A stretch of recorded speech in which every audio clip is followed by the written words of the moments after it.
So back in 1998, Procter & Gamble built this demonstrably better, vastly more absorbent diaper for the Chinese market. Right, like a complete mechanical triumph of engineering. Exactly. And it's Yeah. failed miserably. Completely tanked. Yeah. And the reason why is so fascinating. Because they were trying to sell a diaper when what they actually needed to sell was sleep. Which is such a wild pivot. It really is. And we're going to get into exactly how they pulled off that billion-dollar turnaround in a minute. But the core mechanism behind that isn't just some clever corporate marketing trick. No, not at all. It's a psychological framework.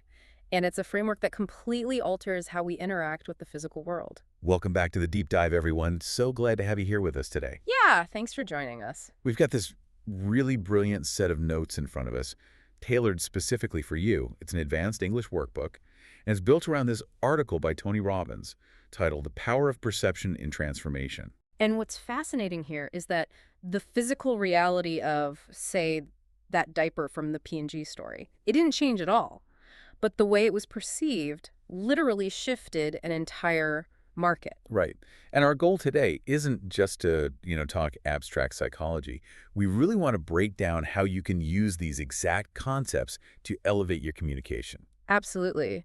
Because fluency in a language or, climbing the ladder in your industry, it's rarely just a technical challenge. It's deeply emotional. Highly emotional, yeah. So our mission for this deep dive is to show you how intermediate and advanced language learners can use this stuff to master new vocabulary and basically just crush the limiting beliefs holding you back in business and life. And the core thesis of this whole workbook is basically this. Events do not define us. Our perception of those events does. So let's actually start right there with the foundation. Yeah. Because the workbook anchors this entire philosophy with two pretty intense real-world case studies. Yeah, the stories are incredible. The first one is a woman named Sarah, and she's described in the text as a high-powered executive. Which is a great vocabulary term, by the way. Yeah, let's actually highlight that. A high-powered executive essentially means she's this very successful, highly influential person in a critical business position. Right, where the stakes are just astronomical. Exactly. So she's this high-powered executive, and one day she loses her absolute biggest client. Oh, wow. Yeah, devastating. And her initial reaction is pure panic. She literally thinks her career is over. Which is a totally natural biological response. Right. But then she does something crucial. She stops letting the event dictate her response, and she actively changes her cognitive frame. Right. She decides to view this massive financial loss as sort of the universe clearing the deck. Yes, forcing her to build this independent venture that she was honestly just too comfortable to attempt before. She changed the meaning of the event entirely. And then there's the other story, James. Oh, right, James. Yeah. Which is a much more visceral physical example. Extremely. Because James was dealing with severe chronic physical pain. Just constant agony. Right. And he initially described his pain as a prison. He literally felt trapped by it. And just to pause on that phrase for you guys listening, to feel trapped means to feel stuck in a difficult situation with basically no clear escape. Right, like you're literally boxed in. Which is exactly how James felt with his pain. I mean, feeling trapped in your own body is a perfectly logical response to chronic agony. You can't exactly quit your own body. You really can't. But what James did was reframe the meaning of the pain. He stopped looking at it as a warden keeping him locked in a cell. Exactly. And he started viewing it as an internal alarm system, like a biological signal demanding that he slow down and actually listen to his physical needs. So the pain was still there. Oh, yeah. Firing right through his nervous system. But his psychological relationship to it changed entirely.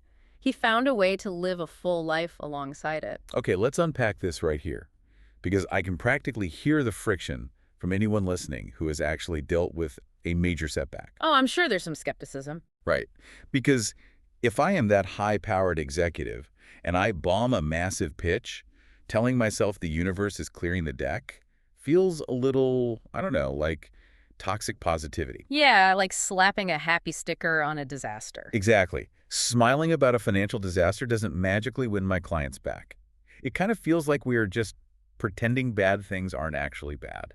Well, and this raises such an important question. It's probably the single most common misconception about cognitive reframing. That it's just delusional optimism. Exactly. But this framework is absolutely not about delusional optimism. If you bomb the pitch, you bomb the pitch. Denying reality is dangerous. Very dangerous. What Robbins is advocating for here is finding the most useful perspective, not necessarily the most cheerful one. The most useful perspective. I really like that phrasing. Think about it mechanically. A severe headache is a bad thing for the person experiencing it, but for, say, an aspirin salesman, that exact same headache is a highly lucrative opportunity. Right. The event itself is just neutral. Totally neutral, until a human brain assigns a meaning to it. It's about taking control.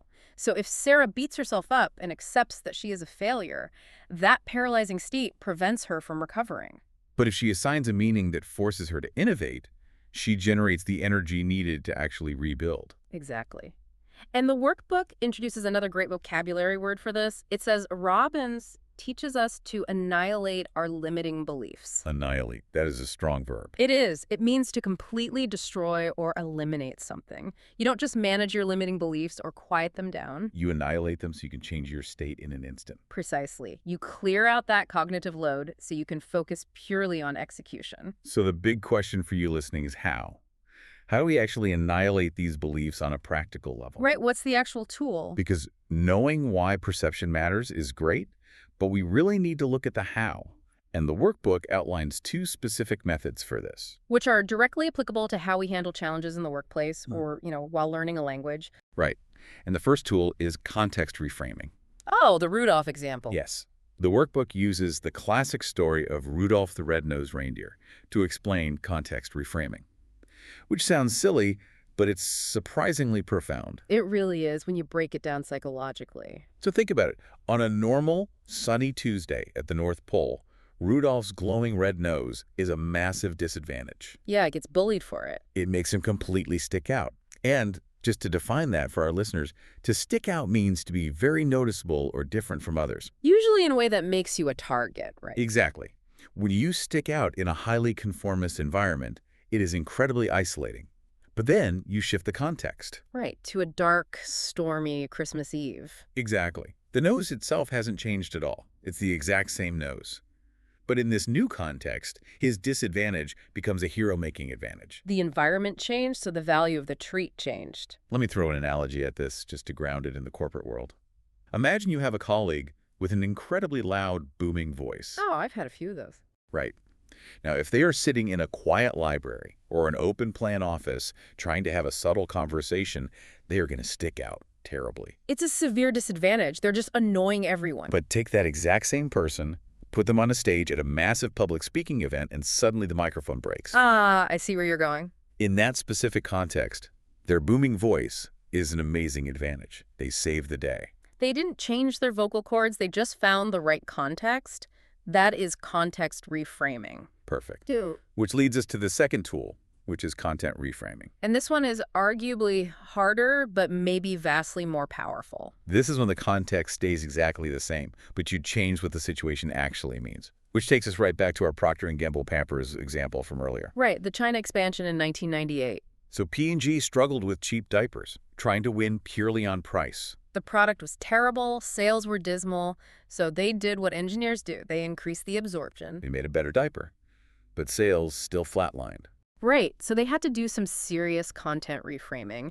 They ran these extensive sleep studies and found out that babies wearing Pampers actually fell asleep 30% faster. Which is insane. Any parent listening knows that is a miracle. Exactly. So P&G launched the Golden Sleep campaign.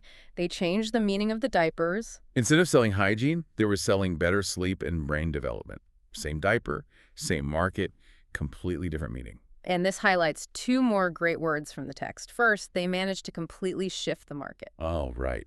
To shift, meaning a change in position, attitude, perspective, or direction. Yes. And because of that shift, they didn't just survive, they began to thrive. To thrive, meaning to grow, develop, and succeed strongly. Exactly. Sales just skyrocketed. Okay, so knowing these 2 types of reframing is powerful. But how does the workbook suggest you, the listener, actually apply this to your own growth? Especially when it comes to learning English and advancing your career. Right. Let's look at the language learning side first. The workbook actually has this whole reflection section on this. Yeah, because so many learners have these deeply ingrained limiting beliefs. They tell themselves things like, I'm too old to become fluent, or I'm just bad at speaking. Which causes massive anxiety. Exactly.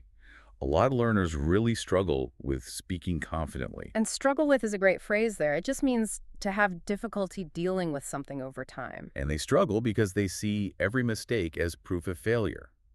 But the workbook explains how to reframe that struggle, right? Yeah, it's a perfect use of content reframing. Instead of seeing mistakes as proof that you're failing, learners should see them as evidence that learning is actually happening. Yes.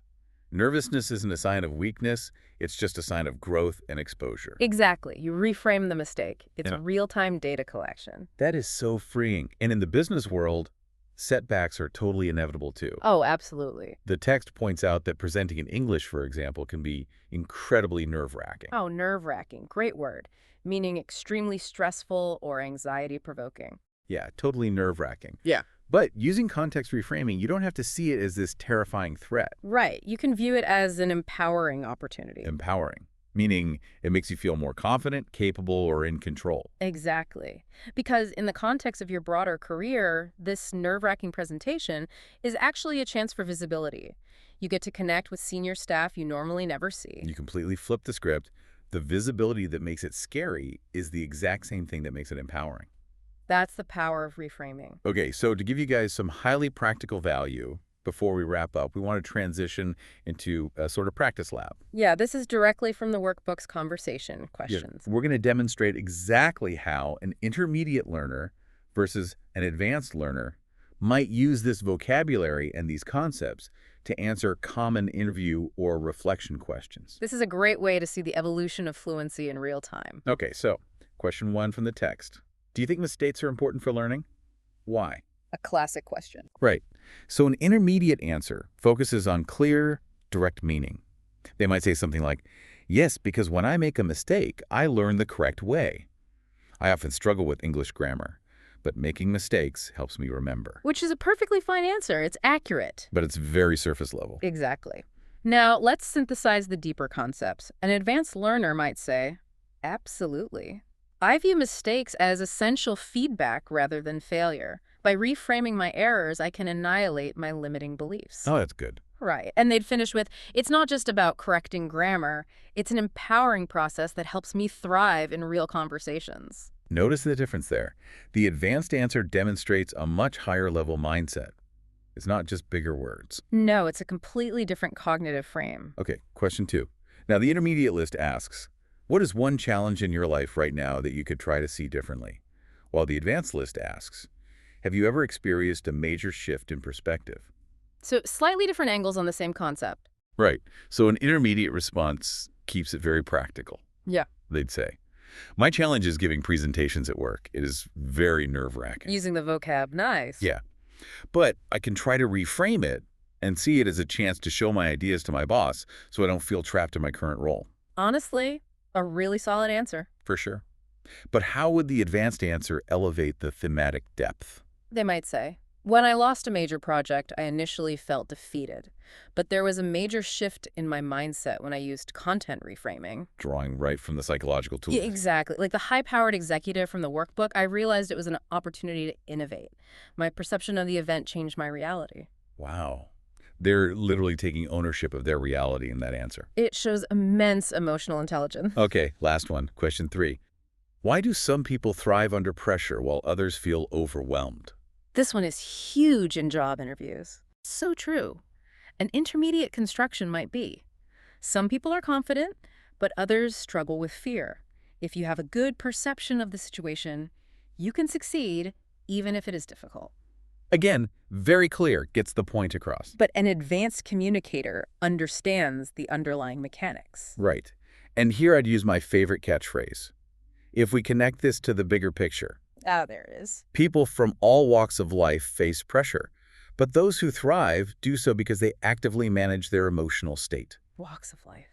Such a great idiom to refer to people from various backgrounds or professions. Yeah, it adds great natural flavor. And they'd continue. They don't let their circumstances define them. Instead, they use context reframing to turn a perceived disadvantage into their edge. It's just brilliant. It highlights total agency. Exactly. Well, to summarize this whole deep dive, our perception really is our superpower. It truly is. Whether you are trying to master English, give a nerve-wracking presentation, or just navigate life's storms, you can use context and content reframing to move from anxiety to a beautiful state of positivity. And I want to leave you with the core quote from Tony Robbins that sits right at the center of the text.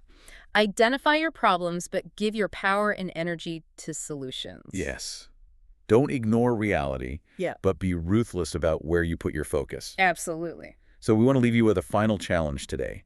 Think of the one thing you are dreading most next week. Could be a difficult email, a dense study session, a hard conversation. Exactly.